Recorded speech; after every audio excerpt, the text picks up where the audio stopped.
2023년 6월 11일 주일 예배를 드리고 있습니다. 마태복음 12장 22절에서 28절까지의 말씀으로 성령을 힘입은 하나님의 나라라는 제목으로 잠시 말씀을 나누겠습니다. 마태복음 강해를 계속하고 있습니다. 금요일 저녁에는 바리새인들이 예수님을 죽이려고 의논하시는 장면을 나누었지요. 예수님은 그 가운데서 그 자리를 피하십니다. 죽이려는 그들과 다투지도 않으셨고 정당한 호소를 하지도 않으셨습니다. 들레지 않으셨습니다. 도리어 예수님은 상한 갈대와 같은 꺼져가는 심지와도 같은 아픈 사람들을 불러다가 가르치시고 고쳐주셨습니다. 하나님의 나라가 유대인들에게 전해졌지만 그들은 거절하고 있고, 그래서 이방인들에게 알려져 오직 예수님만 소망이라는 그의 이름이 증거되고 있습니다. 이것이 바로 예수님의 삶이지요. 우리의 성도의 삶이 되어야 될 줄 믿습니다. 세상 사람들처럼 자신의 이득이나 이익을 위해서 살아가는 것이 아니라, 소리를 내는 것이 아니라 우리 성도들은 겸손히 살아야겠습니다. 우리 성도들은 긍휼을 목적으로 살아야겠습니다. 하나님이 허락하시는 모든 주변인들, 이웃들을 겸손히 섬기시고 긍휼히 여기실 수 있는 우리 모두가 되기를 주님의 이름으로 축원합니다. 오늘 제목은 성령을 힘입은 하나님의 나라입니다. 하나님의 나라, 두 글자로 하면 뭐죠? 천국입니다. 천국. 우리는 죽으면 다 천국 가지요. 네, 지난주에 이어서 우리 천국에서 뵙겠습니다. 예, 옆에 있는 분에게 천국에서 뵙겠습니다. 네, 다 뵙겠죠? 네, 혹 제가 안 보이면 늦게 오는 줄 아시길 바랍니다. 농담이고요. 천국은 어떤 곳일까요? 하나님과 함께 사는 곳입니다. 하나님이 진정한 왕이 되시는 곳입니다. 우리는 그 하나님을 예배하고 찬양하고 하나님과 더불어 교제합니다. 성도들과 더불어 교제합니다. 교회가, 여기 모인 여러분들이 딱 천국의 모형입니다. 천국의 그림자입니다. 실체는 우리가 가서 경험할 그곳입니다. 본체는 우리 주님이 다시 오실 때에, 혹 우리가 하나님께 갈 때에 경험할 그곳이 천국의 본체이죠. 여기는 천국의 모형입니다. 여기에서 우리는 하나님을 예배하고 성도 간에 교제합니다. 그 천국 하나님의 나라에 대하여서 좀 말씀을 드리려고 합니다. 하나님의 나라는 하나님이 다스리시는 곳입니다. 하나님이 보호하시고 하나님이 책임지시는 곳입니다. 하나님이 왕된 곳, 그곳이 하나님의 나라이지요. 오늘 본문의 말씀은 예수님께서 눈 멀고 말 못하는 사람을 고쳐주시는 장면으로 시작합니다. 여기서 예수님은 그 사람을 고치시는 가운데 귀신을 쫓아내셨습니다. 그리고 그 사람이 말하게 되고 보게 된 것을 증거합니다. 모든 사람이 알았다는 것이죠. 그런데 이 사건이 일어나고 두 부류로 나뉘게 됩니다. 한 부류는 무리들이 다윗의 자손이라고 예수님을 칭송하는 장면이 나오고, 또 다른 한 무리 바리새인들은 그들을 귀신의 왕이라고, 귀신의 왕을 힘입어 저 예수님이 귀신들을 쫓아낸다라고 합니다. 이에 예수님은 사탄의 나라, 하나님의 나라를 가르쳐 주십니다. 오늘 본문에 이러한 말씀을 가지고 제가 세 가지를 말씀드리겠습니다. 하나는 무리들이 다윗의 자손이라고 외친 것에 대하여서 잠시 나누고요. 두 번째는 사단의 나라가 어떤 나라인지, 또 그 사단의 나라조차도 스스로 분쟁할 경우에 서지 못한다, 황폐해진다 하였습니다. 그 부분을 잠시 나누고요. 세 번째는 성령을 힘입은 하나님의 나라에 대하여서 잠시 은혜를 나누겠습니다. 예수님이 눈 멀고 말 못하는 사람을 고쳐주셨습니다. 귀신을 쫓아내셨습니다. 단순히 귀신을 쫓아내는 모습만 보이신 것이 아니라 눈먼 사람이 보게 되었다고 합니다. 말 못하는 사람이 말을 하게 되었다는 것입니다. 그러자 그곳에 있던 모든 사람들이 다 놀랍니다. 여기서 놀라다가 매우 강하게 표현되어 있습니다. 이 단어가 매우 강한 단어, 정말 깜짝 놀란 것, 대단히 놀란 것입니다. 그리고 고백하기를 다윗의 자손이라고 한 것입니다. 지금까지 무리들이 예수님을 다윗의 자손으로 인지한 경우는 없었습니다. 다만 9장에서 두 맹인이 예수님께 치유를 간구하며 다윗의 자손이여 라고 외쳤던 문구가 있지요. 그렇게 말했던 것은 있지만 무리가 다 놀라서 다윗의 자손이라고 한 것은 사실 큰 변화입니다. 물론 무리들이 구약의 예언의 성취로서 기다리던 메시아로서 다윗의 자손으로 믿으며 고백했을 수 있습니다. 하지만 이 단락에서 무리들은 확신에 차서 고백한 것은 아니라는 것입니다. 무리들은 구약의 예언대로 모든 질병을 치유해주고 온전하게 하시는 분, 구약의 성취자이구나 라고 하면서 다윗의 자손을 고백한 것입니다. 그런데 이 유대인들에게 있어서 메시아는 정치적인 해방을 선포했어야 합니다. 메시아는 혹 다윗의 자손이라면 로마의 황제 앞에 가서 출로마를 당당하게 요구할 수 있는, 예전 모세가 바로 앞에 서서 애굽의 왕 앞에 서서 당당하게 출애굽을 요청했던 것처럼 이제 말씀대로 등장할 메시아 예수 그리스도는 로마의 황제 앞에서 당당히 외쳤어야 하거든요. 그런데 이사야의 예언대로 병은 고치고 있지만, 이사야의 예언대로 아픈 자들을 돌보고는 있지만, 온전하게 하고는 있지만 로마의 황제 앞에는 서지 않는 그 모습 앞에 무리들은 약간 헷갈리는 것입니다. 그래서 완전히 믿고 확신에 찬 것은 아니지만 그 무리들이 다 놀라서 다윗의 자손이다 라고 외치는 것은 많이 발전한 것입니다. 곧 저와 여러분들이 믿는 예수님은 다윗의 자손입니다. 우리가 믿는 예수님도 다윗의 자손이군요 고백할 수 있어야 합니다. 우리는 예수님을 구원자로 고백하죠. 우리의 죄를 용서해 주시는 분으로 고백합니다. 하나님 우리와 함께 하시는 임마누엘의 주님으로 예수님을 고백합니다. 그런데 그 예수님, 그분은 바로 다윗의 자손이라는 것이지요. 아브라함의 자손 예수 그리스도, 다윗의 자손 예수 그리스도로 우리가 고백을 해야 된다는 것입니다. 마태복음을 시작하며 1장 1절에서 아브라함의 자손이고 다윗의 자손이라고 말하고 있지요. 마태는 계속 그 부분을 언급하고 있는 것입니다. 우리가 의지하는 예수님은요, 그냥 샤머니즘적인 그 예수님 의지하는 것이 아니다라는 것입니다. 우리가 의지하는 예수님은 모든 죄와 연약함과 부족함을 덮어주시는 분이신데, 하나님과 우리 사이에 화목제물이 되시는, 하나님과 우리 사이를 화목하게 하시는 분이신데, 그분이 바로 성경에 기록한 다윗의 자손이라는 것입니다. 여러 가지 의미가 있죠. 그냥 한순간에 지금 우리가 믿는 예수님이 아니라는 것입니다.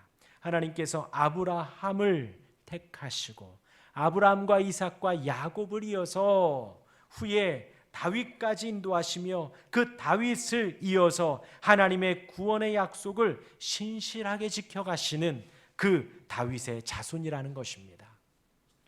우리가 믿는 예수님은 성경에 기록된 예수님입니다.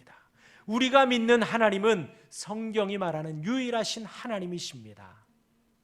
그래서 저와 여러분들도요, 성경을 보면서 다윗의 자손이구나, 다윗의 자손 예수 그리스도를 내가 믿고 있구나 고백할 수 있어야겠습니다. 두 번째로 예수님께서 바리새인들의 주장에 대하여서 반박을 하십니다.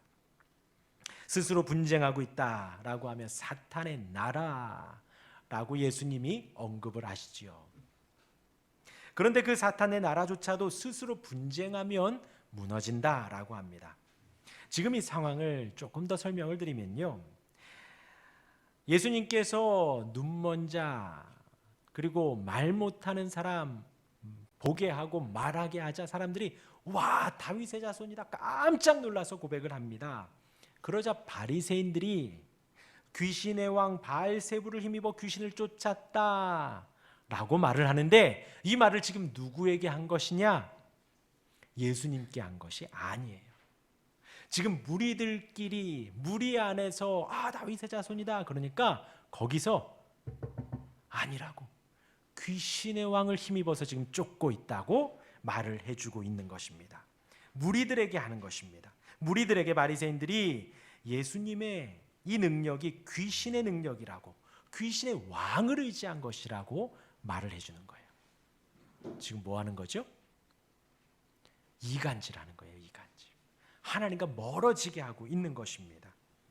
근데 지금 그 바리새인들의 말이 단순히 시기에서 하는 말이 아니라 위험한 말이거든요. 당시에 그 힘의 근원이 귀신의 왕이라고 하는 것은 주술을 말하는 것입니다. 당시의 유대인들에게 주술은 상당한 중범죄입니다. 곧 사탄을 힘입어 귀신을 쫓았다는 말, 아주 큰 죄악인 거죠. 어마어마한 이간질인 것입니다. 그래서 25절의 상반절에 예수께서 뭐라고요? 그 생각을 아시고, 그러니까 여기서 막 수근수근대고 막 그러는 거예요. 예수님의 귀에 안 들렸다라는 것이죠. 그런데 들리지 않아도 예수님 하나님이시기 때문에 그 생각을 아시고, 바리새인들이 예수님께 했던 그 말, 그 마음의 생각을 아시고 지금 25절부터 반박을 하고 계십니다. 우리 25절 같이 읽어보겠습니다. 시작. 예수께서 그들의 생각을 아시고 이르시되 스스로 분쟁하는 나라마다 황폐하여질 것이요 스스로 분쟁하는 동네나 집마다 서지 못하리라. 네, 스스로 분쟁하는 나라는 무너진다 하시면서 또 그 스스로 나라뿐만 아니라 동네도 집도 마찬가지로 스스로 분쟁하면 무너진다는 것입니다.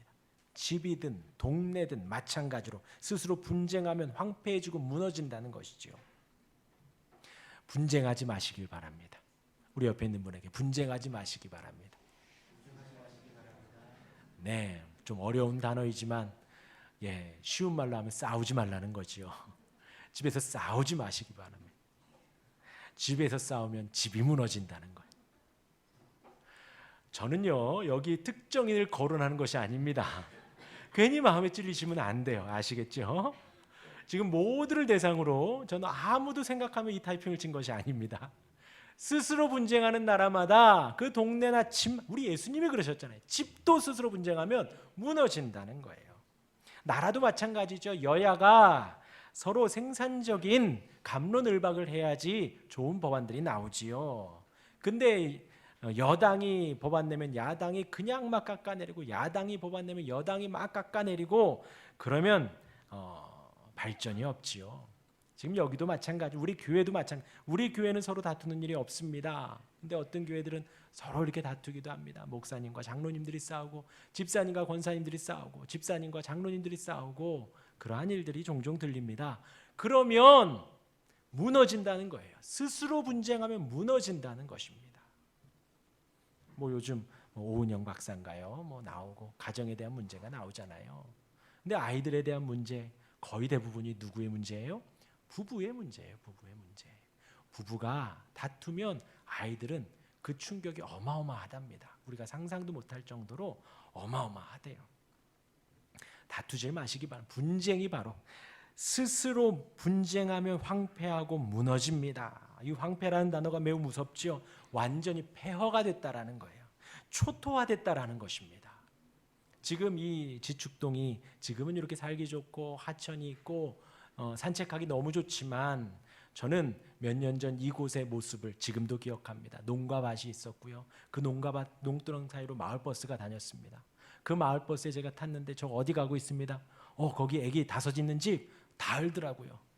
여기 바로 옆에 서울인데 꼭 저기 지방 한참 거길 간 것처럼 어느 집에 누가 사는지 다 알더라고요.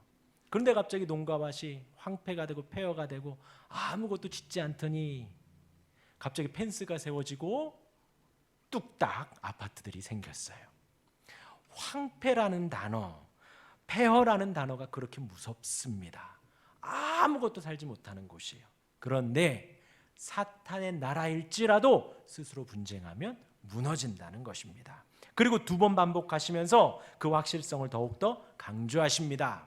사탄의 나라뿐만이 아니라 동네나 집도 나열하면서 분열은 크고 작음을 떠나 스스로 분쟁하면 분명히 무너지고 초토화된다는 것입니다. 예수님은 스스로 분쟁하면 집도 황폐화, 초토화되고 동네도 지역도 나라도 강조하시는 것입니다. 서로 분쟁하고 다투고 사랑하지 않는 것, 그것이 바로 지금 언급하는 사탄의 나라라는 거예요. 지금 바리새인들이 귀신의 왕을 힘입어서 귀신을 쫓았다라는 말을 하자 하나님이신 그분이, 예수님이 직접 말씀을 하시는 거예요. 사탄의 나라가 있다. 사탄의 나라조차도 스스로 분쟁하면 무너지는데 귀신의 왕을 힘입어 귀신을 쫓아낸다는 게 말이 되느냐. 그리고 26절에도요. 만일 사탄이 사탄을 쫓아내면 그 스스로 분쟁하는 것이니 그리고서야 어떻게 그의 나라가 서겠느냐. 말이 안 된다는 거예요. 그리고 27절에도 또 내가 바알세불 귀신의 왕을 힘입어 쫓아내면 너희 아들들은 누구를 힘입어 쫓아내겠느냐. 같은 지금 유대인들인데요. 내가 그렇다면 너희 자손들도 그럴 수밖에 없다. 다 사탄의 나라 안에 있는 것이다. 그러면서 그들이 너희의 재판관이 되리라. 너희가 그렇게 판단한 것, 그 후손들 너희 자녀들이 그렇게 판단하고 재판할 것이다 라고 말씀을 하시는 거예요. 그러한 사탄의 나라가 있다라는 것을 말씀을 하십니다. 그리고서 마지막으로 세 번째, 하나님의 나라에 대하여 예수님 말씀하십니다. 우리 28절 같이 읽겠습니다. 시작.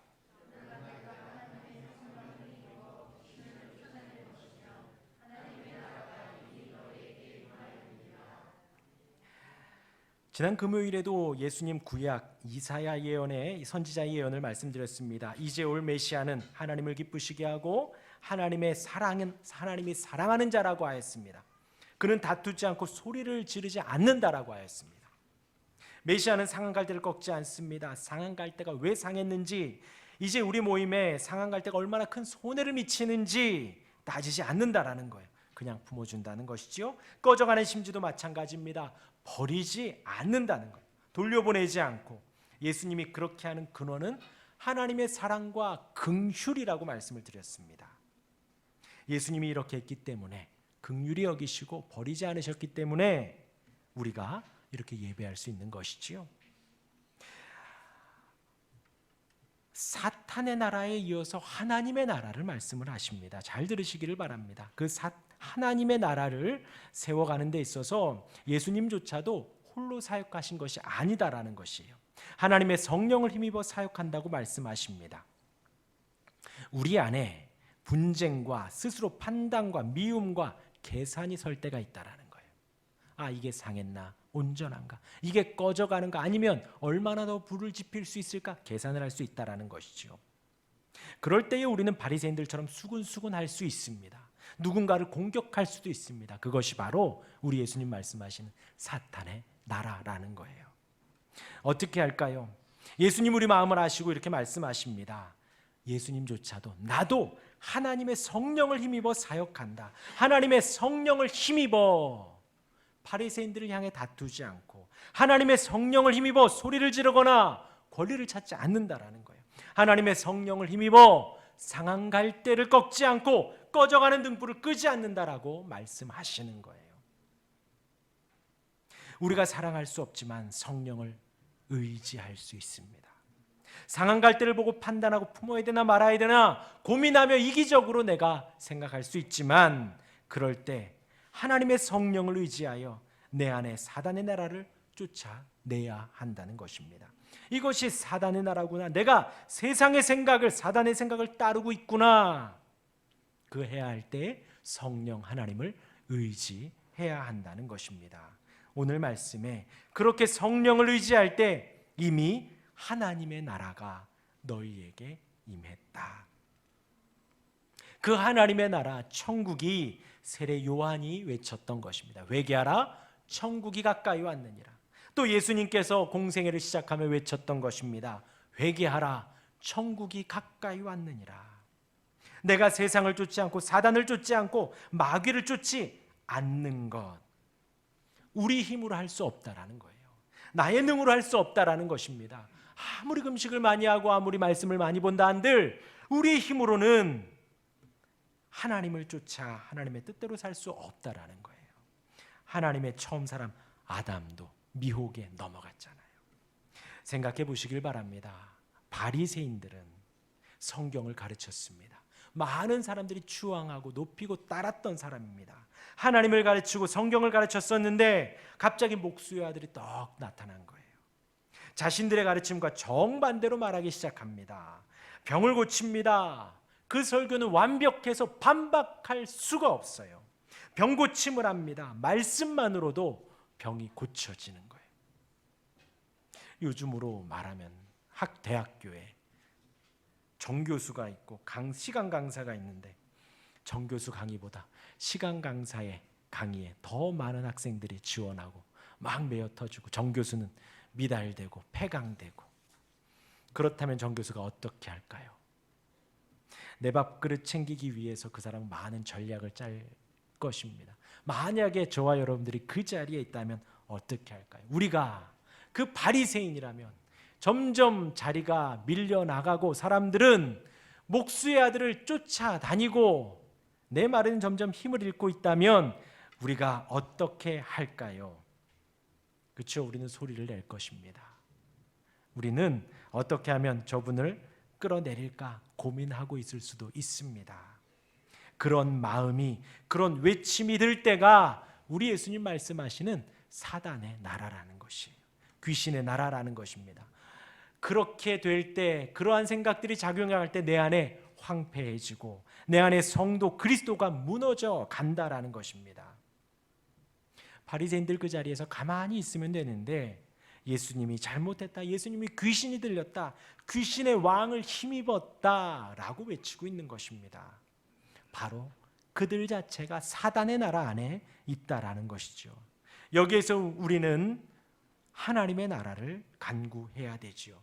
근데 하나님의 나라 이전에 하나님의 성령을 힘입어 하나님의 나라를 구하는 것입니다.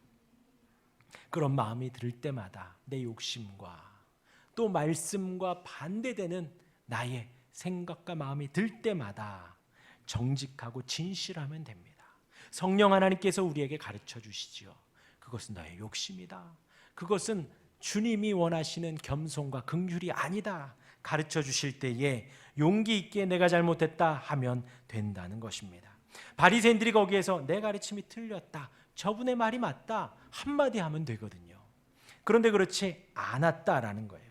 하나님의 성령을 힘입어서 말씀대로 다투지 말고 들레지 말고 품어주고 버리지 않으면 된다라는 거예요. 이미 하나님의 나라가 임하고 있다라고 예수님 가르쳐 주시는 것이죠. 오늘 말씀의 두 가지, 오늘 제목과 같이 하나님의 성령을 힘입은 하나님의 나라입니다. 그 나라 안에 충만히 거하시기를 바랍니다. 마지막으로 골로새서 말씀을 읽어드리고 마무리하겠습니다. 골로새서 3장 12절부터 17절까지인데 그냥 가만히 잘 들어보시면 됩니다. 12절 말씀 읽어드리겠습니다. 그러므로 너희는 하나님이 택하사 거룩하고 사랑받는 자처럼 긍휼과 자비와 겸손과 온유와 오래 참음을 옷 입고라고 하셨습니다. 생각해 보십시오. 긍휼과 자비와 겸손과 온유를 옷 입으라는 거예요. 그러니까 내 몸은 그것을 가지고 있다, 가지고 없다? 가지고 있지 않다라는 거예요. 가지고 있지 않으니 긍휼을 옷 입고 겸손을 옷 입고 온유와 오래 참음을 성령의 힘입어 옷 입으라는 것입니다. 방금 예수님의 모습과 같지요. 성령 하나님을 의지하는 것과 같이 그러한 옷을 입으라는 것입니다. 13절 읽어드립니다. 누가 누구에게 불만이 있거든 서로 용납하여 피차 용서하되 주께서 너희를 용서하신 것 같이 너희도 그리하고. 혹 불만이 있을 수 있습니다. 서로가 불만이 있을 수 있지요. 왜 서로 없겠습니까? 서로 불만이 있지요. 그런데 그러하더라도 용서해 주고 용납해 주라는 것입니다. 그럴 때에 근데 이제 누구처럼 용서해 주라고요? 예수님이 나를 용서해 주신 것처럼 나도 용서해 주라는 거예요. 용서해 주시기를 바랍니다. 네. 근데 그 이전에 온유의 옷을 입으라는 거예요. 겸손의 옷을 입으라는 거예요. 내 안에는 그런 용서가 나올 수 없다라는 것이지요. 하나님을 의지하여 용서할 수 있도록 간구하시기를 바랍니다. 예수님이 나를 용서하신 것처럼 용서해 주시고 용납해 주시기를 바랍니다. 이제부터 잘 들으시길 바랍니다. 이제부터 나오는 것이 하나님의 나라예요. 14절에 이 모든 것 위에 사랑을 더하라. 이는 온전하게 매는 땐이라. 먼저 사랑이 나오지요. 15절에 그리스도의 평강이 너희 마음을 주장하게 하라. 너희는 평강을 위하여 한 몸으로 부르심을 받았나니 너희는 또한 감사하는 자가 되라.